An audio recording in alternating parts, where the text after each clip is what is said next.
प्यारे विद्यार्थियों, आप सभी को मेरा नमस्कार। मैं डॉक्टर नेमीचंद कुमावत, सहायक आचार्य हिंदी विषय, राजकीय महाविद्यालय की आपके इस बीए पार्ट थर्ड विषय हिंदी साहित्य के द्वितीय प्रश्न पत्र की आज की इस ऑनलाइन कक्षा में मैं आप सभी का हार्दिक अभिनंदन और स्वागत करता हूं।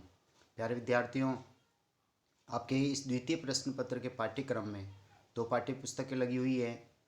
एक उपन्यास है ज्यो मेहंदी को रंग, मृदुला सिन्हा जी के द्वारा रचित, और दूसरी पाठ्य पुस्तक है कहानी संचयन, जिसके संपादक डॉक्टर हेतु भारद्वाज जी हैं।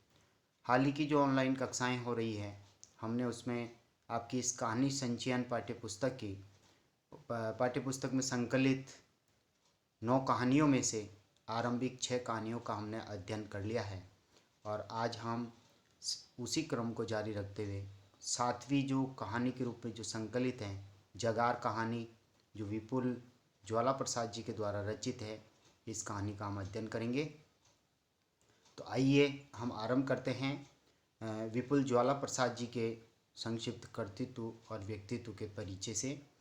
राजस्थान के अग्रणी कहानीकारों में ये ज्वाला प्रसाद जी राजस्थान के कहानीकार हैं और एक महत्वपूर्ण हस्ताक्षर है राजस्थान के कहानीकारों में ये, जिनकी कहानियों को हिंदी जगत में पर्याप्त ख्याति प्राप्त हुई है।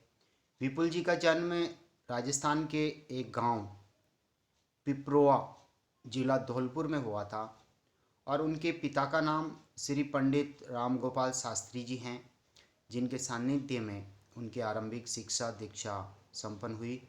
लेखन के प्रति विपुल जी का बचपन से ही स्वाभाविक रुझान था, तथापि 7वें दशक में उन्होंने नियमित लेखन आरंभ किया।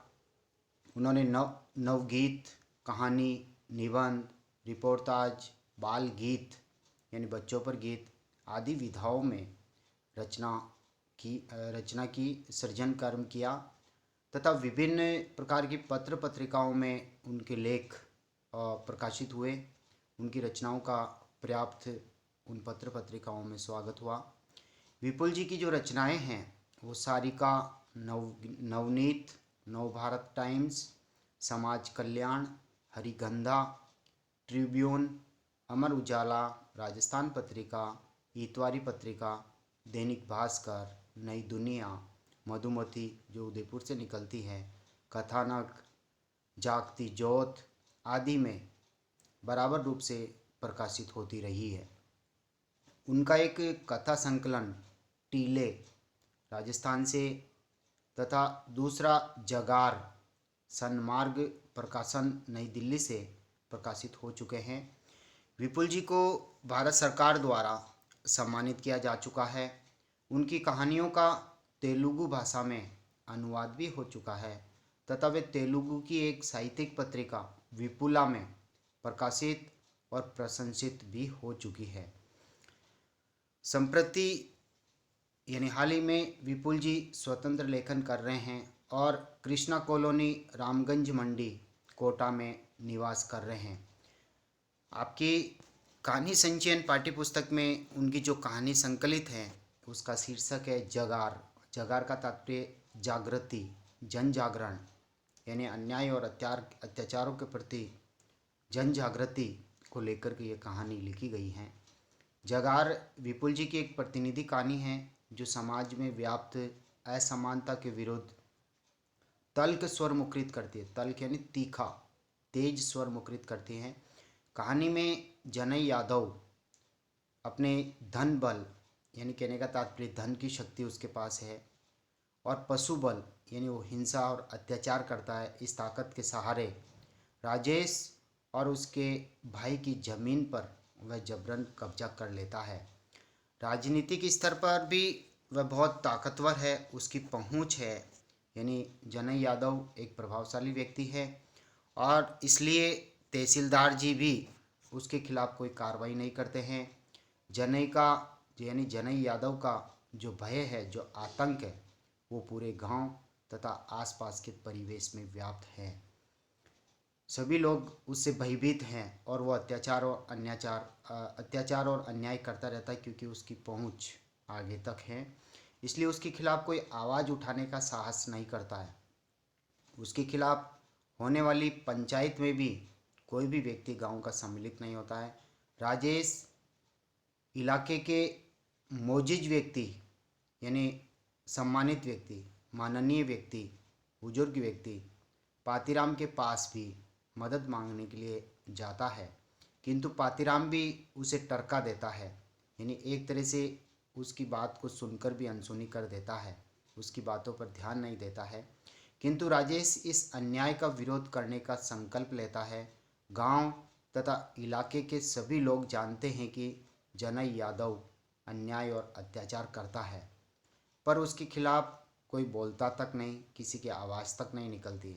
अंततः राजेश जनई यादव के अन्याय का विरोध करने की घोषणा करता है, तो पातीराम का अमीर भी यानी उसका ईमान भी, उसका अस्तित्व भी एक तरह से जाग जाता है कि ये अन्याय और अत्याचार किस तरह से ये करता जाएगा और कैसे ये जनता सहन करती जाएगी।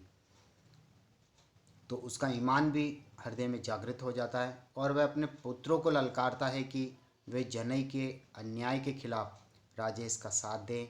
बस पूरा गांव राजेश के साथ हो जाता है और जनई राजेश के भैया के खेत को अपने कब्जे में नहीं कर पाता है। इस तरह कहानी के अंत में संगठन शक्ति, सामूहिक बल की अन्याय पर विजय होती है, यानी अन्याय और अत्याचारों के विरुद्ध यदि गांव के लोग एकत्रित हो जाए, संगठित हो जाए, तो अन्याय को दबना होगा, सत्य की जीत जरूर होती है। तो जगार कहानी कई स्तरों पर आधुनिक सामाजिक व्यवस्था की विसंगतियों को रेखांकित करती है। राजनीतिक आतंक से हमारी नौकरशाही किस कदर त्रस्त है, यानी नौकरशाही भी उस राजनीतिक आतंक के सामने परास्त है, इसका आभास हमें राजेश के प्रति तहसीलदार के व्यवहार से हो जाता है। कहानी सामाजिक असमानता और प्रभावशाली व्यक्ति के समाज में व्याप्त इस भय को बड़ी कुशलता से उभारती है। कहानी बड़ी सूक्ष्मता के साथ ये संदेश भी प्रसारित करती है कि अन्याय का मुकाबला एक व्यक्ति नहीं बल्कि सामूहिक यानी बहुत सारे व्यक्ति मिलकर के यदि एक सामूहिक अभियान चलाएं तो इस अन्याय को आसानी से समाप्त किया जा सकता है और समाज से उस अन्याय को मुक्त किया जा सकता है। कहानी में राजेश का चरित्र केंद्रीय चरित्र है, यानी ये कहानी का नायक है और इसी युवा राजेश के माध्यम से गांव में जन जागृति लाई जाती है। इसलिए कहानी का जो शीर्षक है वो जगार रखा गया। जगार यानी जागृति, जन जागरण, अन्याय और अत्याचार के खिलाफ जागृति फैलाना, और उसका माध्यम लेखक ने राजेश नामक एक पात्र को बनाया जो कोटा में रहता है, जिसके माध्यम से कहानीकार ने अपनी मंशा को व्यक्त कर दिया है। भैया का चरित्र अन्याय सहरे एक कमज़ोर और असहाय निर्बल व्यक्ति का है। वो निर्बलता का, एक तरह से निर्बल व्यक्ति का, कमज़ोर व्यक्ति का प्रतिनिधित्व करता है, जबकि पातीराम अन्याय के खिलाफ उस जागृति का प्रतीक है जिससे समाज में गैर बराबरी को मिटाया जा सकता है। यानी कहने का तात्पर्य जो अन्याय और अत्याचार हो, वहाँ का जो सम्मानित व्यक्ति है, जो वरिष्ठ व्यक्ति है, एक तरह से वही व्यक्ति यदि साथ दें तो अन्याय और अत्याचार के खिलाफ आवाज़ बुलंद की जा सकती है और उसे मिटाया जा सकता है।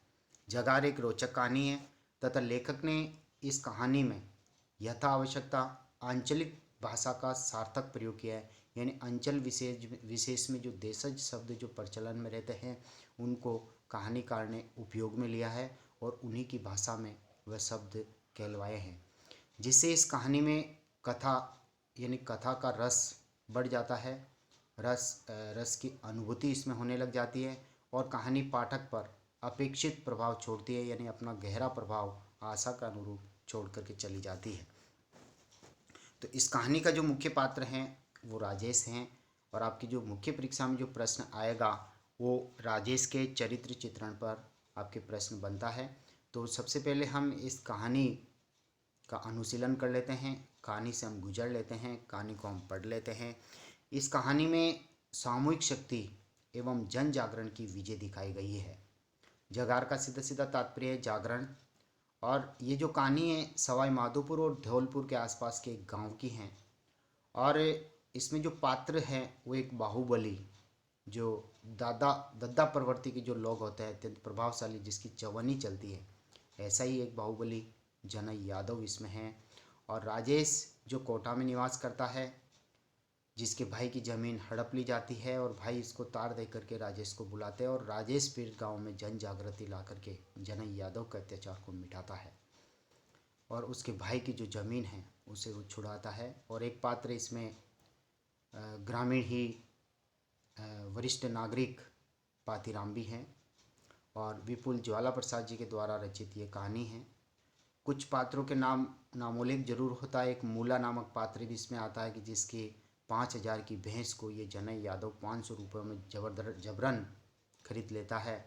और एक गौरी शंकर हैं जिसकी 3,000 की लागत से जो एक कुआं होता है उसे मात्र यानी 30,000 लागत का कुएं को मात्र ये 3,000 में खरीद लेता है। साथ ही इसमें तहसीलदार भी एक पात्र हैं और पंचायत की भूमिका भी होती हैं और एक तरह से राजनीतिक रोब वाले जो लोग हैं वो नौकरशाही को हर तरह से वो दबाते हैं और मनमाना अन्याय और अत्याचार को वो बुलावा देते हैं, बढ़ावा देते हैं। तो देखिए इस कहानी को हम आरंभ करते हैं और ये जो कहानी है इसको हम शुरुआत करते हैं यहाँ से। देखिए, दिन का हारा थका सूरज यानी दिन भर प्रातःकाल से उदय होकर के दोपहर और संध्या काल तक भ्रमण करने के कारण सूर्य जैसे थक गया हो, सूर्य का मानवीकरण है यहाँ पर एक तरह से, कब का पहाड़ों की ओट में आराम गाह में जा चुका है, यानी आराम करने के लिए वह अपने घर में जा चुका है। यानी सीधा सीधा इस पंक्ति का तात्पर्य कि सूर्यास्त का समय हो चुका है। दिन भर की चिलचिलाती धूप की तपिश अब बहुत कम सिरा चुकी थी। यानी दिन भर जो सूर्य की तेज गर्मी की सूर्य की उष्मायुक्त किरणें जो चिलचिलाती धूप को जन्म देती थी वह अब एक तरह से शीतल तपिश यानी वह आग अब सिरा चुकी, सिरा यानी ठंडी हो चुकी है। यानी सिरा ये देशज शब्द हैं। ग्रामीण अंचल के इस कहानी में काफ़ी शब्दों का प्रयोग हुआ है। मैं पोरा से खटिया निकाल, ये खटिया भी एक तरह से देशज शब्द है। पोरा से यानी पोर्च से, खटिया को यानी पलंग को निकाल करके बाहर चौतरी पर आ बैठा, चौतरी भी देशज शब्द हैं। चौतरी यानी चबूतरी, जो घर के आंगन के घर के बिल्कुल अटैच करते हुए जो एक चौकी जो बनाई जाती है, बैठक व्यवस्था, उस चबूतरी पर आकर के जो राजेश से वह बैठ जाता है।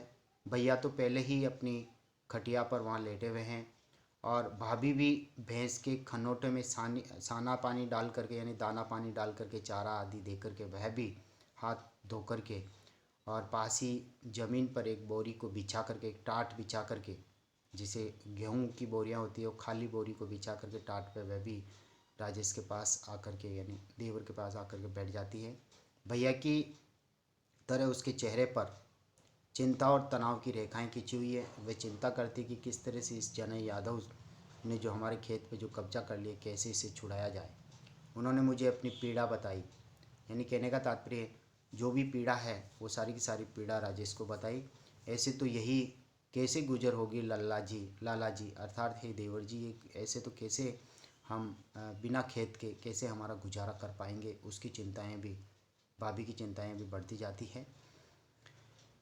जीतू सरासरू अन्याय, अर्थात ये तो वास्तव में ही हमारे ऊपर अन्याय हो रहा है, अत्याचार हो रहा है। जबर जिन्ना यानी कहने का तात्पर्य जबरदस्ती, ये दद्दा प्रवृत्ति का ये जनई यादव जाकी लाठी वाकी भेस वाली कहावत इसके ऊपर चरितार्थ होती है। जितना धन बल और एक तरह से ताकत इसके पास में है, ये उसी के बल पर एक तरह से लाठी के बल पर भैंस को हाँकता है। कहने का तात्पर्य लाठी के बल पर अन्याय और अत्याचार करता है और हमारी ज़मीन को हड़प रहा है।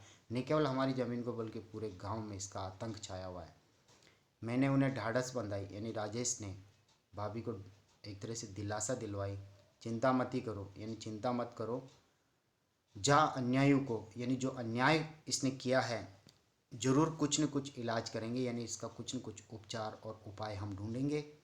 भैया ने तार दे करके मुझे कोटा से बुलाया था, यानी कोटा में निवास करता है राजेश, और तार के द्वारा सूचित करके इसे यहाँ बुलाया। राजेश जल्दी घर आओ, जनई यादव ने पुजारी वाले खेत पर कब्जा कर लिया है। मैं तार पाकर घर पहुँचा था।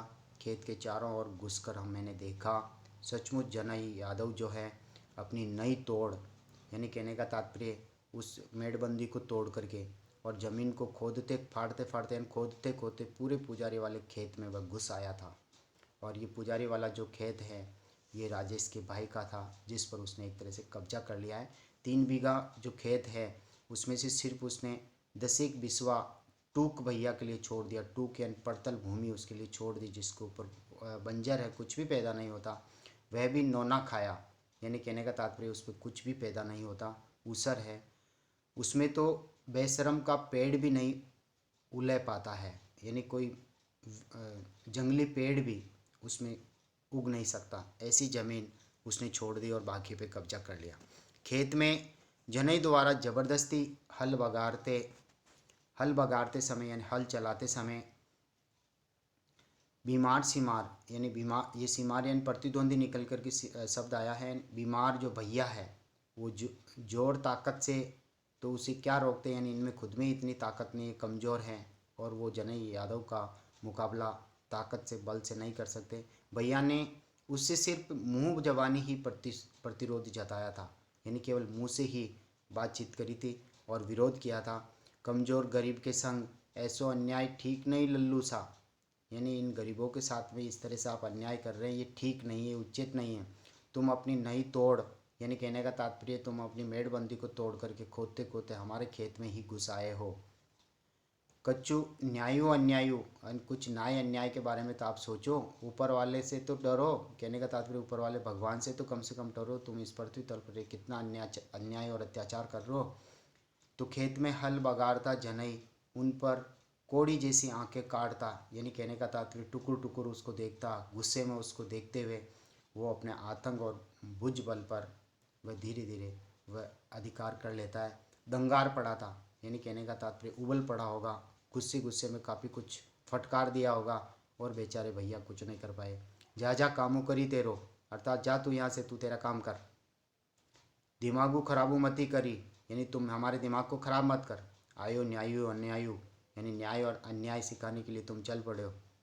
न्याय अन्याय के अन्याय वाले की पूछ, यानी कहने का तात्पर्य न्याय सिखाने वाला की पूछड़ी।